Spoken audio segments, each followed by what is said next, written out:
경찰서에 고소장을 낼 때 고소하는 법에 대해서 알아보려고 합니다. 우리가 어떤 범죄 피해를 당했을 때 두 가지를 할 수 있는데, 첫 번째는 이제 경찰서에 고소해서 그 사람을 이제 처벌받게 만드는 게 있고, 두 번째는 이제 민사소송을 하는 게 있죠. 민사소송은 이제 내가 어떤 피해를 받았으니까 피해 금액을 돈으로 배상받겠다는 거고, 고소를 한다는 건 그 사람에게 이제 처벌을 시키는 목적이 있는 거죠. 두 가지를 보통 다 하기도 하고, 두 가지 중에 하나만 하기도 합니다.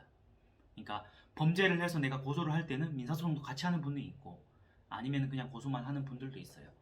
근데 민사소송을 하지 않고 고소만 할 때는 그 사람이 잘못을 했으면 처벌을 받는 거지, 내가 돈을 받는 건 아니거든요.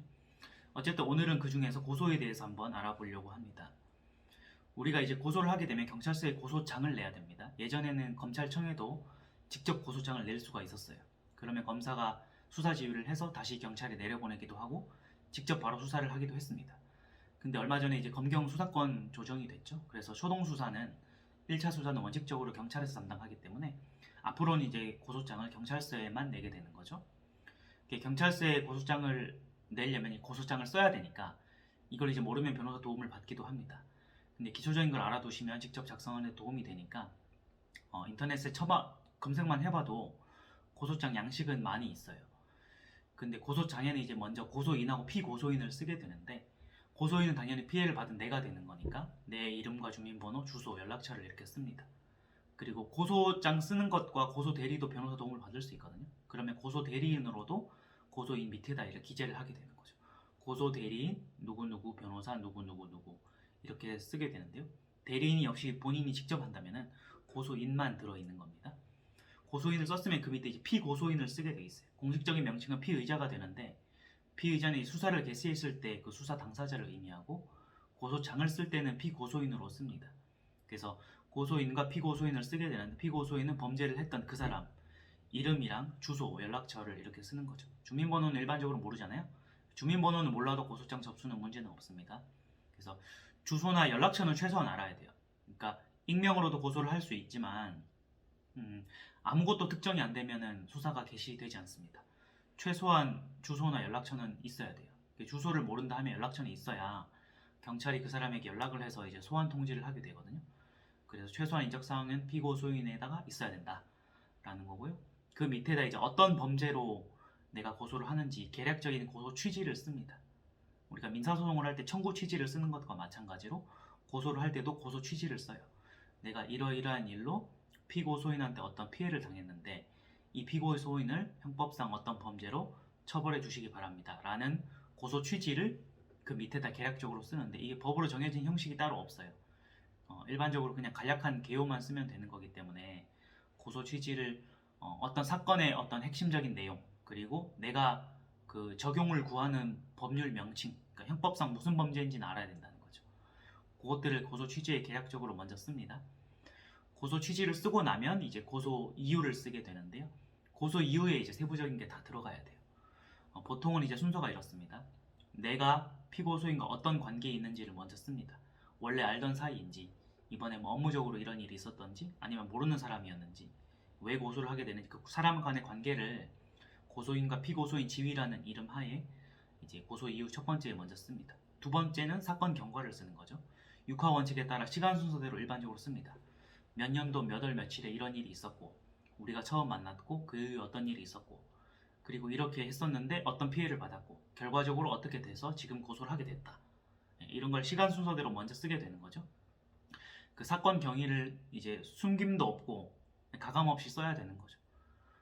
구체적이어야만 그걸 본 경찰관이 피고소인한테 이제 피의자 신문을 쉽게 할 수 있기 때문에 당연히 이제 구체적이면 더 좋겠죠. 사건 경위는 팩트를 쓰되 육하 원칙에 따라 시간 순서대로 최소한 구체적으로 쓴다 라는 걸 알아두시면 되는 겁니다. 자, 사건 경과를 시간 순서대로 잘 썼어요. 잘 썼으면 그 다음에는 이제 보통 이제 법에 대해서 씁니다. 여기서 이제 변호사 도움이 필요한 경우가 많은데요.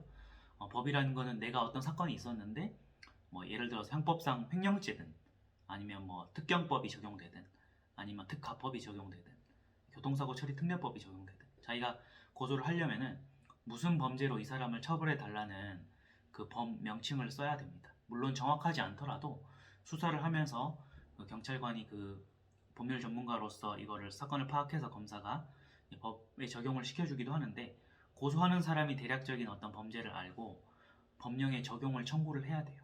그래야만 수사가 쉽게 돌아갑니다. 그래서 뭐 절도죄면 절도죄, 강도죄면 강도죄 이런 식으로 법 적용을 쓰는 게 사건 경과 그 다음에 오는 겁니다.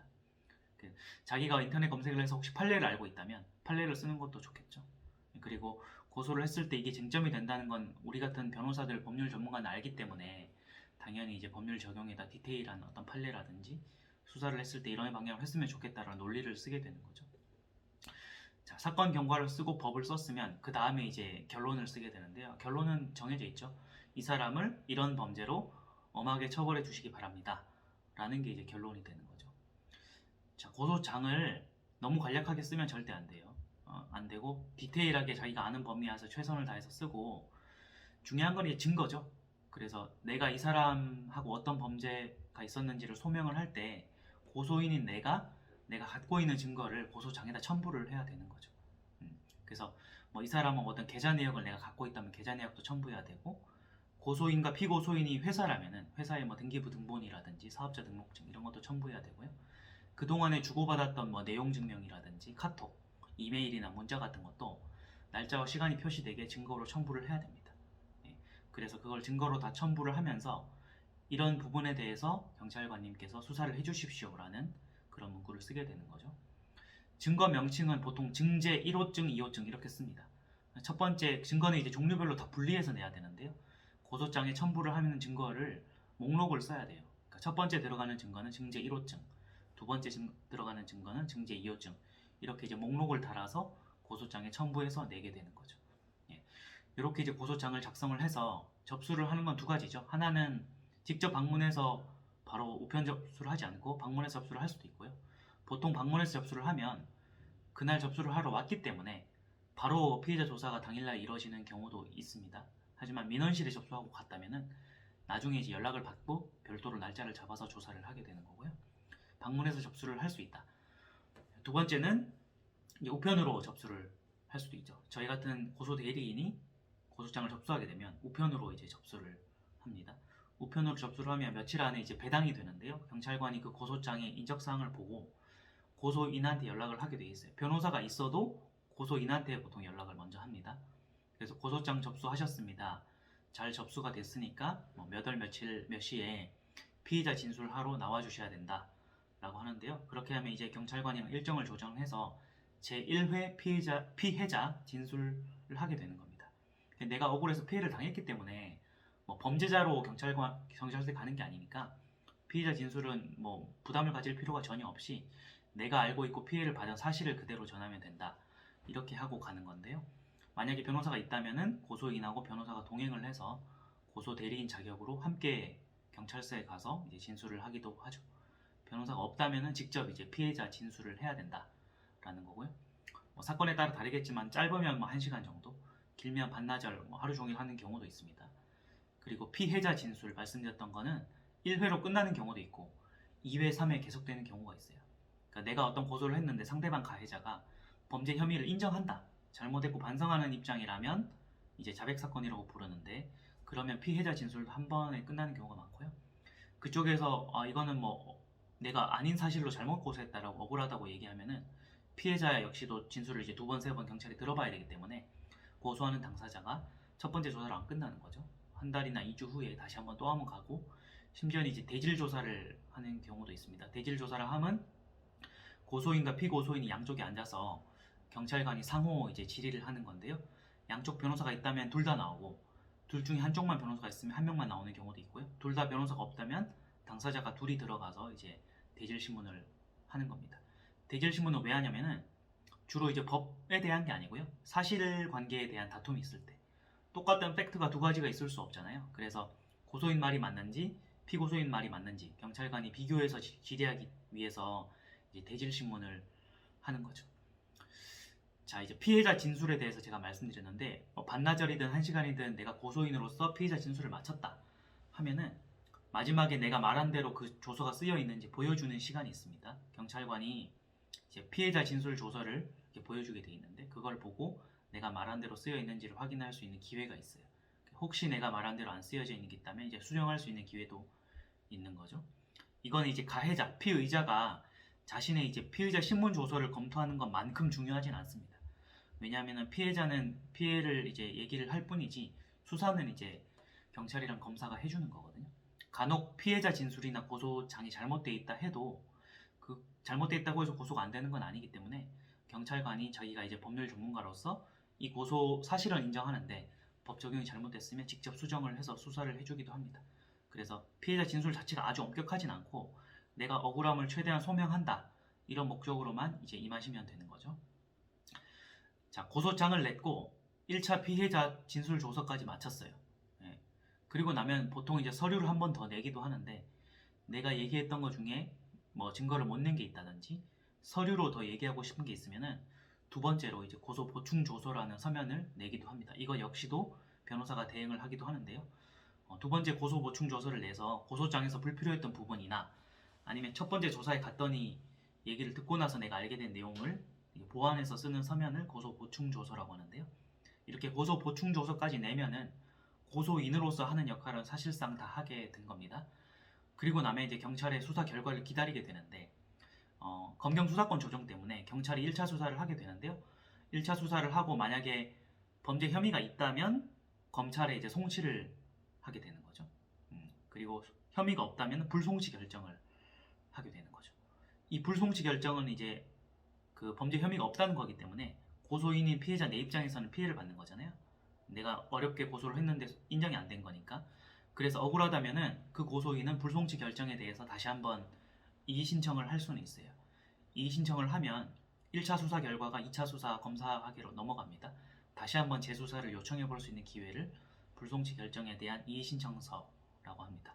불송치 결정에 대해서 이의 신청서를 쓰면은 다시 한번 이제 수사를 해주십시오라는 이의 신청을 하는 겁니다.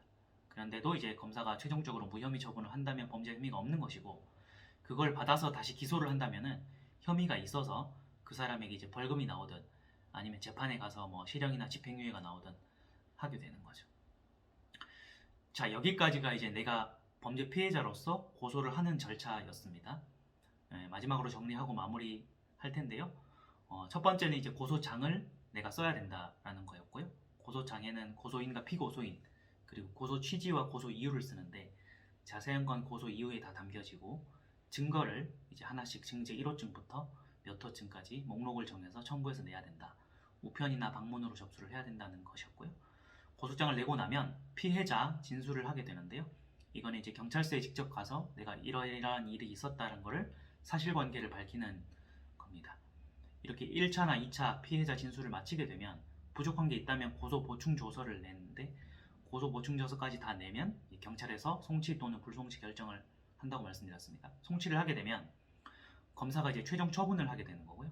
처분에 따라 벌금이면 벌금, 아니면 뭐 집행유예나 아니면 실형이든 그렇게 되면 이제 법원에 기소를 하게 되고 재판을 받게 되는 거고요. 만약에 송치를 하지 않겠다, 이거는 혐의가 없기 때문에 라고 판단됐으면 불송치 결정을 경찰이 하는데 그 불송치 결정을 받았으면은 이 신청을 다시 한번 해서 재수사를 요청해 볼 수 있다 라는 기회가 있다는 걸 알고 계시고, 그렇게 이제 진행이 되는 겁니다. 자, 여기까지가 이제 그 고소인으로서 경찰 수사를 받게 하는 법을 말씀드렸는데, 검사의 최종 처분에 대해서도 고소인이 항고라는 제도로 불복을 다시 한번 할 수 있어요.